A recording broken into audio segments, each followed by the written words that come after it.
Hello guys, welcome back or welcome if you're new. It's Christian from Emotions in Wine. So today we talk again about Pinot Noir, the most emerging European countries we can say, because both are countries with different regions, it's not just one. One more, the other a bit less, but still relevant. So something interesting if you are into Pinot Noir, because here of course we will have, as you will see, a better value for money. So of course competitiveness, because they are still not that famous for this kind of wine. Germany was already mentioned in the first video I made, link below. That was the introduction to the grape and the classics, Burgundy and others. Was mentioned as the most upcoming in the last 10-15 years. Spätburgunder, as it's called in German. Very interesting, and now becoming more and more, and is planted in several German regions. For Slovenia, is mostly in the two main regions, so Gorička Brda and Vipavska Dolina, which are really bordering Gorizia, so Italy, Friuli. One is Vipavska Dolina is really close to Nova Gorica, so the Slovenian part of Gorizia, and the other is slightly more north. But you can find Pinot Noir even in some other regions, but these are the two most relevant. Vipavska Dolina in particular, because it seems a bit cooler, we will see better later, there are many Pinot Noirs there. So I decided to make this video because I had a chance. I said it's not easy yet to find German interesting Pinot Noir, but I had this chance, and by the way, very aged. So it's a back vintage, it's not the current one. So even more interesting. So I will give two different regions, but one even with the age-worthy perspective. Something that I focus on because I had great experiences with German older Pinot Noir. So that is a key point because of the acidity, probably higher, being a bit cooler in general. So we will try first the German because it's aged, and then the Slovenian. So we have Eymann, Spätburgunder, still the old name, now the new label is Pinot Noir. Toreye, the name changed, 2017. Nowadays it's called Alto Adige, so old vines. So it's a bit of restyling. So this is 8 years old. Demeter and organic certified. Second, so the Slovenian one, Tilia, Pinot Noir Estate 2022 vintage. So the German is 13 alcohol, the Slovenian 13.5. So I started to pour them. They are open already a while, but I want them to breathe. Pinot Noir. And then one is aged, so indeed better to give it time. So Eymann is in Pfalz, very relevant for dry Riesling, even Cru classified. Some other grapes also, but more recently also Pinot Noir. They are very focused on Riesling and Pinot Noir, but they make also something else. But they have several of these two grapes. The winery was born in 1961 and is already over 20 years organic. And Demeter certified already a while. So it's something relevant. I never tried before any of their wines. I heard the name, but it never happened. So interesting to see, especially another. So now they make about 4 wines. Basic, this with the selection of the old vines, and then a couple of single vineyards. So very interesting, focus on Pinot Noir. Philosophy, minimal intervention anywhere, as much as possible, all as nature wants. So even in the cellar there is little work done. Colors, they are still ruby both. Of course this is riper, but still not intense. Both of them is Pinot Noir, the color is naturally light.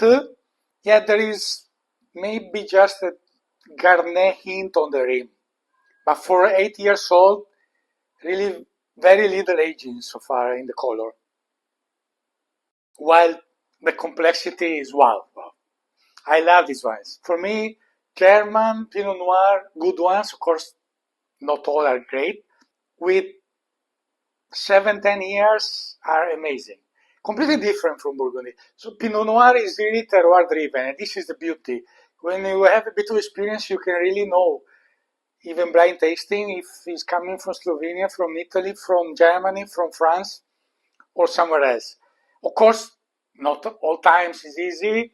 Of course, some may be a bit more international, but in general, you have, especially when it's single vineyard, other vines, so it's really rooted in the soil, in the terroir, is giving you more the character of the place. That is something I love, because you can have different styles of Pinot Noir, all very interesting, or many very interesting, quite different, well different. So, compared to Burgundy, the color is less intense. We are a bit more north. I guess, I'm not sure of that, because even this one is not giving too many details on the winemaking. But I guess they do shorter maceration than the classic in Burgundy. But as in Burgundy, he is using some stems. This, I don't know if you are aware, is a key point to get a bit of green, a bit of tannin. Since the Pinot Noir grape usually doesn't have much tannin, that is a way. They leave a bit of stems in the maceration to extract some green from the stem and get some more tannic structure. So he is using a bit. That is interesting. Old vines so deep-rooted, aging 1 year, 1.5 years in French barrique and tonneau, but used. It's a lot of things. Starting with the berries, red, a lot of herbal. If you watch the other video, the second about Pinot Noir, that was specific about Alto Adige as the alternative to Burgundy, link below also for that. The typical character of Alto Adige is also herbal, even in the Germans, but a bit different. Of course, there is a touch of spice, and then here there is tertiary because it's aged well, bottled already 6 years, something like that, even more. Some balsamic also coming out. Yes, very elegant, very refined so far, a good complexity. So it's quite impressive at the moment. Bone dry, still great acidity, great. The color also indicating this can age a lot. And this, remember, is not a single vineyard cru. And the price is very reasonable. In Germany, this vintage was lower. Okay, current vintage now is about 18 euros in Germany. So around Europe you can pay 20 something. Good structure besides the freshness.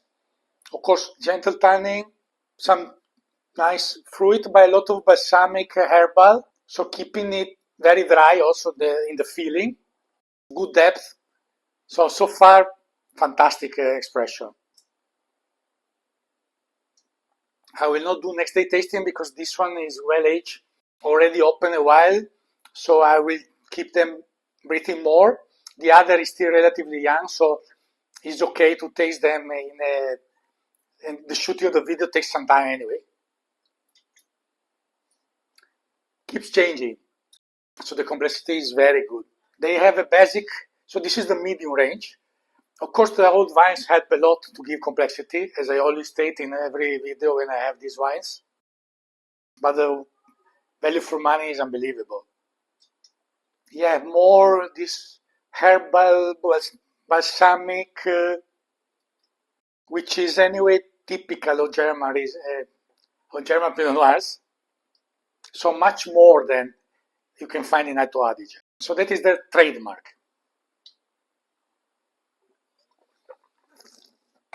Yeah, fantastic youth. Can age a lot. Unbelievable. Cleaning the palate, so it's great with even just cold cuts or simple meats, even chicken or duck. So fantastic, fantastic. But you can even sip it itself or with some fresh cheese. I will do a final round. I let them breathe more. So far, impressive. So Tilia, Vipavska Dolina, so near Nova Gorica, there is the high mountain behind on the northern side. Is really a valley, slopes on both sides with the vineyards, so some are not exposed to south, some are, but the mountain protecting the way, but there is the Bora wind, Bura called in Slovenia, coming into the valley, so it's still cold. Winter, still cool, is a bit far from the sea, so it's cooler than Friuli region. I'm not sure if it's cooler than Gorička Brda in Slovenia or not, but I find lighter, so less structured wines in Vipavska Dolina. This is the first video tasting about Slovenia, but there will be more to follow. So I said this is normal Ruby, is 22, so just 3 years plus, even a bit more intense. So estate, they have also an entry. This is from relatively young vines, 10-20 years, from 2 vineyards at about 120, 180 meters, so it's quite low. It's a beautiful valley to see. This is a maniacal, is a relatively young winery, not that old, but focused on Pinot Noir and Gris. There are other local varieties there like Zelen, white, and then there is a bit of Ribolla and some Chardonnay, usual. But they focused on Pinot, so they are the Pinot house called, because they have several Pinot Noir and 1 or 2 Pinot Gris, and they really believe in the Pinot Noir in that place. I tend to agree, is often one of the best Pinot Noirs you can find in Slovenia is from there. They are not certified anything, but they are environmental friendly. They try to do the best possible to use the least possible of chemicals. They do low yields to make the plants thrive. Of course, this is much more straightforward, it's young. So fruit, first of all. A touch of spice. The soils are calcareous, which is a classic with clay for Pinot Noir, might be different from Burgundy. I forgot before, this is loess, which is calcareous but not that compact. It's not rock, it's more friable. While here is marl, which is typical of Friuli and bordering wine regions in Slovenia, which is also very calcareous and clayey, also friable with some rocks, so a bit more compact than the loess, but relatively similar, let's say. And they give more details on everything. I also like that. They are very focused. They do less than 2 weeks of maceration, and then aging is in big Slavonian cask, but also some barriques. So of course, some spiciness given by that. But so far is mostly the red fruit, a touch of spice, really a hint of any herbal. Also this one very dry. Of course, a bit more tannin, is still gentle, it's Pinot Noir, but a bit more perceptible between the acidity and that. It's drying up a lot, so it's still relatively young. The red fruit, a touch of spice, so a touch of bitter on the back. Good length, very pleasant so far. Of course, we cannot compare them. Here there is a huge difference, 5 years, so there is no comparison. Of course, the German is much more attractive, but this one is to see in perspective. It's a relatively young, still a regular price. Here we are also talking about, in Slovenia, I think about 15. I paid it out of Slovenia, 18 or something like that. So is also this one very reasonable price. I need to show more. I start already to change a bit. Also, 22 vintage was very tough, was very dry. In Slovenia and Friuli in particular, hot but dry. They managed to keep a decent acidity. In fact, it's very good because of the low yields and how they work. But the vintage was very challenging. Then they also mentioned, this is also interesting details, that they harvested a part a bit earlier to retain more acidity, but in that case maybe it was not fully ripened fruit, so that may make it even a bit more in need of aging. So they found a good balance for the difficult vintage, but we need more time to express at its best. Anyway, all wines with huge aging potential, as you can see, no matter the level. These kind of countries or regions with good acidity, Slovenia is much more southern than Pfalz. It's like North Italy, but there are the mountains, so that makes it cooler than Friuli for sure, more comparable to Alto Adige in a way, even if the altitudes are lower than Alto Adige. Yes, some more spice, a touch more herbal also here. but the fruit is still predominant, clearly. So this one is very promising, very interesting. I cannot say really trademark of Slovenia, which I know quite well, and is also very specific, usually the Pinot Noir from there, but with a bit of effort can be recognizable. They tend to have, especially the acidity, as a sign of where they come from. This is still not expressing too much, so that may be a limitation. 1 year more for sure will be good. This, of course, is in perfect drinking window, the German, already several years, but now is amazing to drink, but can still age several years very well. But this one is just starting drinking window. So, of course, 1 or 2 years more will be much more interesting. Final round, main noticeable difference in the structure it is, besides the alcohol, half point more, but the Slovenian is a bit more body than the German. I guess cooler, vinification also, because I'm quite sure that in Germany they tend to do shorter maceration. Changing a lot. Now it's coming out even some earthy mushroom. So now even showing some typical Burgundian characteristics. He's using French casks, so even that makes it a bit more similar, but they are used.